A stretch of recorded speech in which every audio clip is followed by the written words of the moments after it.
This was supposed to be a big Republican wave. It didn't happen. A trickle, more like. Now, MAGA supporters are not happy. Let's just have a little listen. We can see the fraud. We can see the fraud in the machines, Draza. We could see it. We could see it. Very sad, very emotional. Now, I was delighted to be joined by David Sirota, who's a former speechwriter to Bernie Sanders, and amongst many other things, the acclaimed writer of Don't Look Up.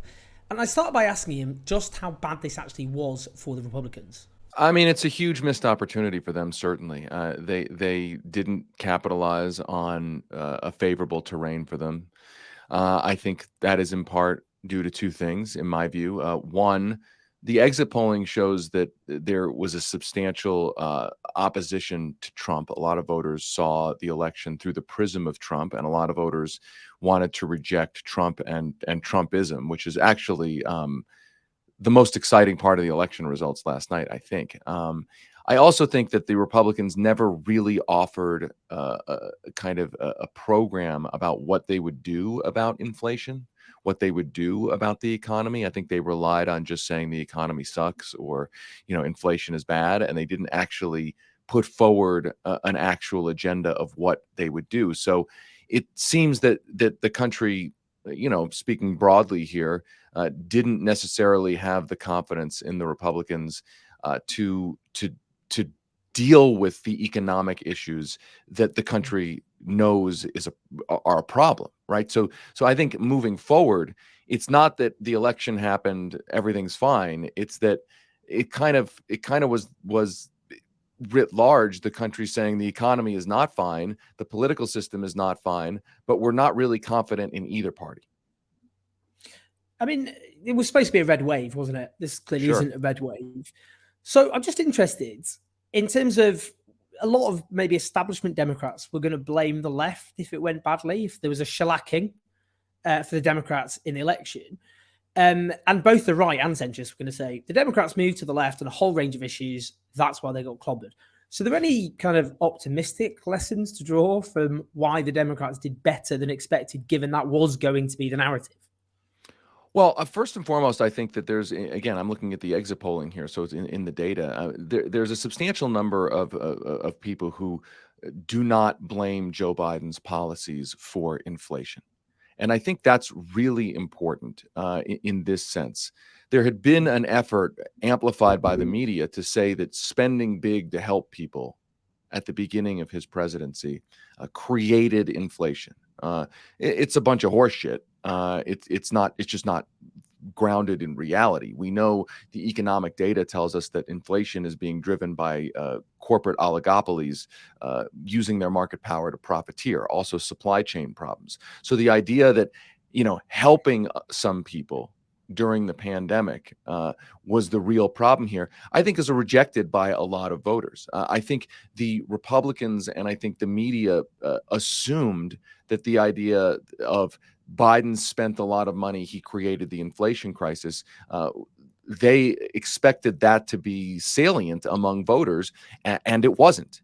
And I think the lesson from that is that when there is an emergency, an economic emergency, I don't think there is a political price for Democrats when they actually do the right thing and help people through it. Right. I mean, I go back to the American Rescue Plan at the beginning of Joe Biden's presidency because it was such an important moment that I think was not really recognized for what it was. That this was a president who had been a kind of icon of the austerity movement for many years in Congress, who lived through the Obama era, obviously was the vice president. And when Obama came in 2009, 2010, in the financial crisis, he did a big investment, but at the top, he did the TARP bailout, putting money at the top to a handful of bankers, hoping that would stabilize the rest of the economy. It was wildly politically unpopular, and it didn't solve really the problem. I mean, you can debate whether it was a good idea or a bad idea. Joe Biden comes in and seemed to have learned a lesson. That we're in the middle of another crisis. We're going to actually invest to the middle of the country, the middle and bottom of the country. And it proved to be wildly popular. Now, I think the lesson there is that after that investment expired, I think that created political problems for Biden and for the Democrats. You know, Manchin, Sinema, are they going to pass something more? Are they going to let that stuff terminate? But I don't So to think be you clear, can. just on that, you're talking about conservative Democratic senators who hobbled the legislation and prevented it from being as ambitious as it could have been. So that played a role. Exactly. And the American Rescue Plan ended up getting cut off because of that. So I don't think you can look now at the election and say voters think that the American Rescue Plan, the investments, the spending on people, on helping people through this economy was politically toxic. I think you have to look at this election and say, at minimum, it did not really move the needle at all. It did not sway voters. It didn't create a wave one way or the other. I would argue that it in part fended off a wave, that it fended off what the Republicans could have done. So I think, and I think you're right to point out that the sort of conservative corporate forces in the Democratic Party were spring-loaded to say, before the election results, if the election goes badly, it must mean that Joe Biden went, quote, too far to the left. I think that's just rejected by these results. How did progressive candidates do in terms of races, both nationally across the country? Look, I think it was a good night for a lot of the most highest profile progressive candidates. John Fetterman won in Pennsylvania. Summer Lee, also the congressional candidate in that Pittsburgh area district, where there was that really very tough fight in the primary. She won. I think progressive House members, by and large, held their districts. So I think it was a decent night for the sort of progressive populist wing of the Democratic Party. And I think, now the question will be, what does the party do with another, in my view, another election mandate? I mean, to me, the way to read this is, at minimum, the country does not have a huge problem with the policy prescriptions that the Democratic Party is putting forward. I also think, I didn't mention it, but I also think obviously fueling this was the backlash to the Republicans' extremism on abortion. I mean, that you can't write that out of the story. I do think the Supreme Court ruling clearly made an impact, and Democrats clearly seized on that, and that helped move the needle as well. And I think you've got a situation now where the Republicans really are now known in voters' mind writ large as a very extreme party. And that gives Democrats a lot of opportunities.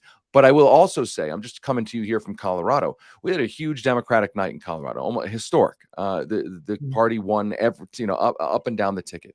But one thing that should concern people is that the Republican primary finally produced at the Senate level a kind of normal seeming candidate. Right. And this is important because the Republican Party of Colorado has been their primaries have been producing really kind of crazy candidates, candidates that exude craziness. And in the Senate race, their primary actually produced a relatively normal seeming person. Now, he lost.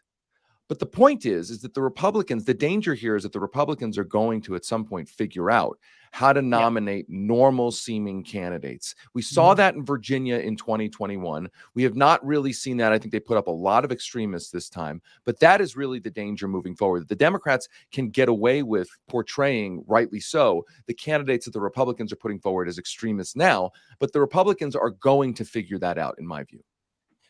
What does this mean for Donald Trump? And also Ron DeSantis, who is, for those who don't know, outside of the United States, the really hard right governor of Florida, who did very, very well. He had a huge margin over his Democratic opponent. Some might look at DeSantis as an alternative right-wing standard bearer for the Republicans.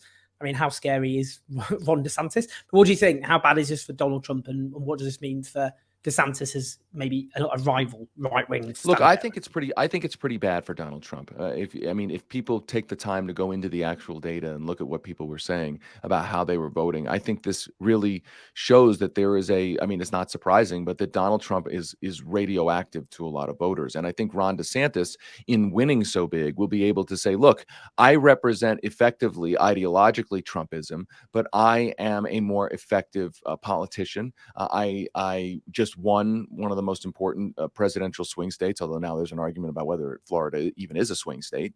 But I think Ron DeSantis is in a, if you're him today, you're feeling pretty good about the possibility of being the leader of the Republican Party. I mean, the election couldn't have gone better for you. Donald Trump, radioactive, hurt the party. His image hurt the party.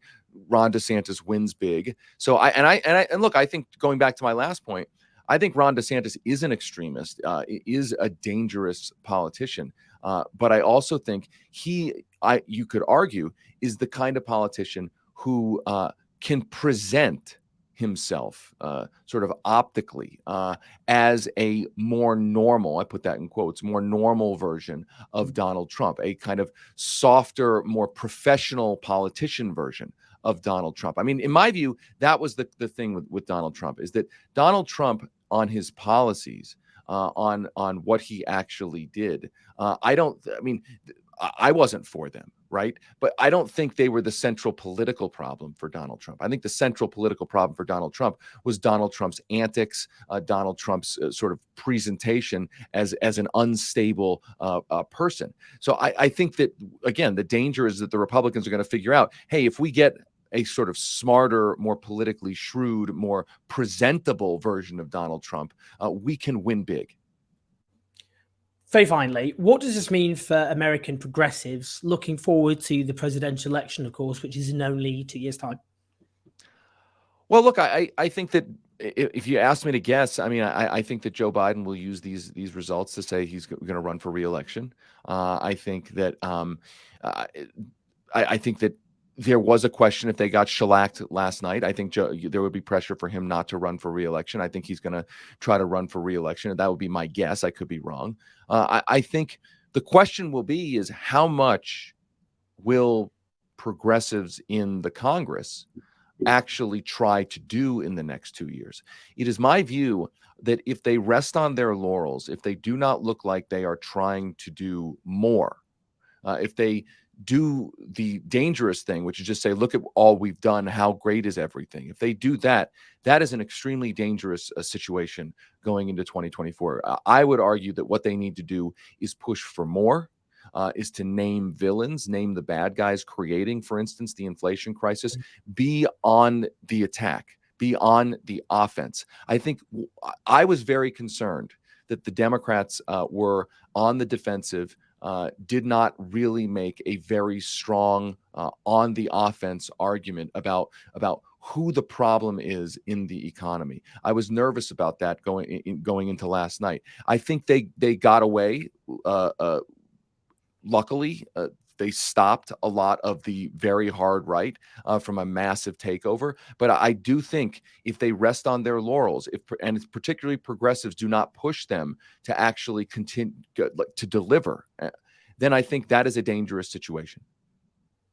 David Sirota, brilliant stuff. Do check out, by the way, Lever News, Lever News. He is the founder and editor-in-chief, and follow David Sirota also on Twitter. David, really appreciate it. Thanks so much for having me.